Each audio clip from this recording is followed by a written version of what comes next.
केन्दुझर जिले में मिलिमिला और रुबेला टीकाकरण संपर्क में लोकंकु सचेतन करने एक कर्मशाला अनुष्ठित हो जाइछि। ए टीकाकरण आसंता 29 रु आरंभ होई 5 सप्ताह पर्यंत चलिबो। प्रथम और द्वितीय सप्ताह रे जिलार समस्त सरकारी और बेसरकारी विद्यालय रे ए टीकाकरण कार्यक्रम कराजिबो। सेबली तृतीय और चतुर्थ सप्ताह रे अंगनवाड़ी और एएनएम सेंटर रे टीकाकरण कराजिबो। ए टीकाकरण कार्यक्रम रे 541 जन एएनएम, 2038 जन आशाकर्मी और 3168 जन अंगनवाड़ी कर्मी नियोजित हेबे। प्राय 5,53,242 जन शिशु को टीका प्रदान कराजिबो।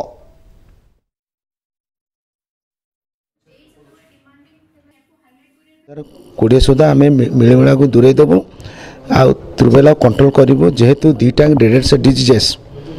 मिजिल्स आप जानते कौन कम्प्लिकेसन मिजिल्स जदि थे 50% छुआ यूजुअल डाए जो छुआ मैंने बंचीजे से डायरिया हम, एनसेफेलाइटिस हम, निमोनिया हम, there be every chance of blindness.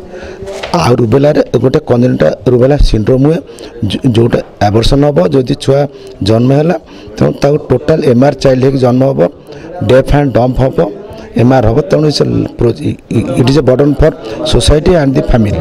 तेणु से दुईटा रोग को दूरे देवाई आम आरंभ जो एमआर कैंपेन आरंभ कर।